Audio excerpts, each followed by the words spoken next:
스가랴 2장입니다. 셋째 환상인데요. 이 환상의 특이한 점은 이전 환상들처럼 회복의 주제를 전하면서도 명령문을 써서 강력하게 권고하고 있다는 점입니다. 이전 환상들에서는 하나님께 돌아오라는 권고를 간접적으로 전달했다면 여기서는 더욱 직접적으로 이스라엘의 행동을 촉구하고 있습니다. 형식적인 측면에서도 둘은 약간 다릅니다. 앞선 두 환상에서는 천사와 스가랴의 대화를 통해 환상의 의미를 전달했습니다. 그러나 여기서는 직접적인 여호와의 말씀이 추가되고 있습니다. 이런 형식의 변화는 3, 4장에 나오는 넷째, 다섯째 환상에서 더욱 두드러질 것입니다. 1절로 5절입니다. 1절 측량줄은 1장 16절의 먹줄과는 다른 단어지만 관련이 있습니다. 측량줄은 심판과 관련되어 사용되기도 하죠. 아모스 7장 보세요. 여기서는 예루살렘의 구원과 회복을 상징합니다. 1장 7절로 17절 환상에서는 환상이 나온 후 조용한 온 땅과 여호와의 역사로 인해 예루살렘이 풍요롭게 될 것이라는 말씀이 이어졌습니다. 여기서는 더 구체적으로 환상을 보여주면서 하나님의 약속에 대한 확신을 더해주고 있습니다. 물론 이후에 나오는 두 번의 여호와의 말씀에서는 이 환상에 대해 이스라엘이 어떤 반응을 보여야 하는지 나옵니다. 곧 여호와께서 함께 하시니 이스라엘이 어떻게 하나님께 돌아가야 하는지 제시하고 있습니다.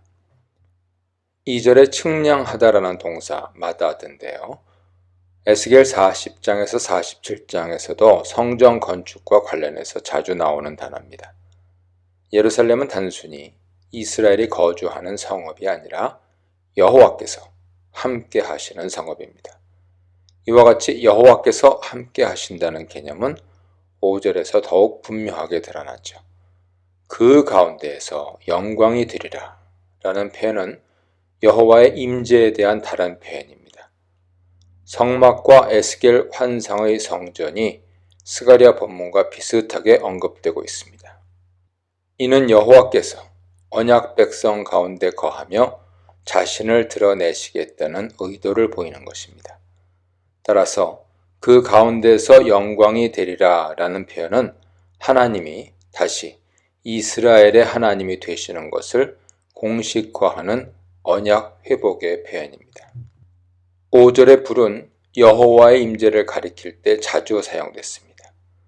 아브라함과 언약을 맺을 때 불이 쪼갠 재물 사이로 지나갔고요. 모세를 부르실 때 가시 떨기나무의 불로 나타나셨습니다. 홍해를 건너는 상황에서 그리고 광야에서 구름 기둥 불 기둥으로 이스라엘을 인도하셨습니다. 시내산에서 언약을 맺으며 불 가운데 나타나셨습니다. 이처럼 여호와의 나타나심이 자주 불로 표현되는데 여기서도 역시 여호와께서 친히 나타나시는 것이 불로 표현됐습니다. 이런 맥락에서 불로 둘러싼 성곽은 여호와의 보호를 의미한다고 해석할 수 있습니다. 즉 아무도 넘볼 수 없는 성벽으로 이스라엘을 막겠다는 뜻이죠. 한편 4절에 성곽 없는 성읍은 무방비 상태 성읍이 아니라 사람과 가축이 가득한 상태로 회복된 성을 의미합니다. 이는 성전 재건이 중단된 상태에서 하나님을 원망하고 있는 이스라엘에게 다시 한번 성전 재건을 독려하고 확신을 주기 위해 주신 말씀입니다. 6절로 9절입니다. 셋째 환상에 이어 여호와 말씀은 6절로 9절과 10절로 13절로 나누어 이해할 수 있습니다. 10절로 13절은 직접적으로 환상의 주제를 다루지만 6절로 9절은 예루살렘을 측정하는 환상과는 직접 관련이 없어 보입니다. 그러나 도피할지어다 피할지니라 라는 권고에서 볼 수 있듯이 6절로 9절은 환상 자체에 대한 직접적인 설명이라기보다는 환상을 보여주는 목적, 즉 이스라엘 백성을 권고하려는 의도에서 말씀하신 것으로 볼 수 있습니다. 6절의 북방 땅은 북이스라엘과 남유다를 침략한 나라의 방향을 의미합니다. 그러나 스가랴 당시 아수르와 바벨론은 더는 존재하지 않았고 페르시아, 바사 제국도 회개하고 돌아온 이스라엘의 위협이 되지 않았습니다. 이런 상황에서 북방 땅에서 도피하라는 것이 무슨 의미인지 분명치 않아 보입니다. 북방 땅이 현재는 위협 대상이 아니지만 이스라엘을 위협하는 강대국을 상징적으로 표현한 것일 수 있습니다.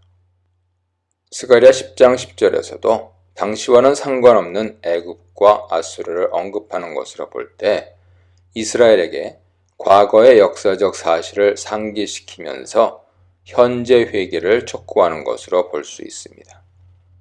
북방 땅에서 피하라는 메시지 문맥은 8절 9절이 제공하고 있습니다. 이는 이스라엘을 범한 자들에 대한 심판 메시지죠. 그들은 노략거리가 될 것입니다.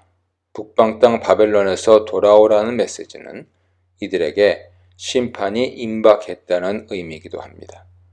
강대국들이 평안하고 세상은 고요한 듯 하지만 하나님은 반드시 정의를 세우시며 이들을 멸하실 것입니다.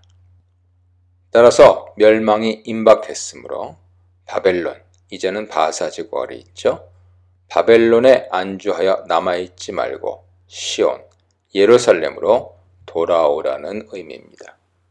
아마도 이것은 이미 바벨론 문화에 익숙하여 돌아오지 않고 바벨론에 정착하려고 하는 이스라엘 백성을 겨냥한 메시지로 볼 수 있습니다. 스가랴가 메시지를 전했던 때는 주전 520년경으로 곧 1차 바벨론 포로 귀환 이후에 해당합니다. 주전 538년이죠. 역사적으로 볼 때 이후에도 2차 주전 458년, 3차 주전 444년에 걸쳐 이스라엘 백성은 본토로 귀환했습니다. 10절로 13절입니다. 직접적으로 환상의 내용과 연결되어 예루살렘의 회복을 노래합니다. 이는 마치 강대국을 멸망시키고 돌아올 때 승전보를 알리며 예루살렘에 대한 회복을 확증하는 것처럼 보입니다. 다시 말해 10절로 13절은 5절에 내가 그 가운데에서 영광이 되리라 라는 주제를 반복하고 있고 환상 내용을 더욱 구체적으로 발전시키고 있습니다. 10절에서 이스라엘이 기뻐할 이유는 여호와께서 이스라엘 가운데 머물기 때문입니다. 이는 궁극적으로 언약의 회복을 의미합니다. 머물다 라는 동사는 성막에도 사용된 단어이며 출애굽을 통해 이룬 언약 공동체 회복을 시사합니다.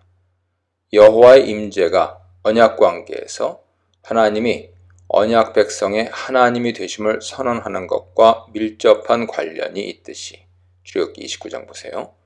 언약 파기로 바벨론에 끌려갔던 이스라엘의 회복 또한 여호와께서 그들 가운데 머물겠다는 선언으로 시작하고 있습니다. 11절의 그날에는 문맥상으로는 여호와께서 회복하실 미래의 어느 날을 가리키지만 궁극적으로는 스가랴서 후반에서 충분히 발전되는 개념인 종말의 여호와의 날을 가리킵니다.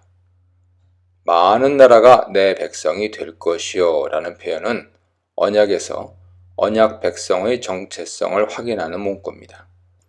뒤에 이어지고 반복되는 나는 네 가운데 머물리라 라는 표현 역시 언약 회복을 시사하고 여기서 그날은 언약의 회복에 초점을 두고 있습니다.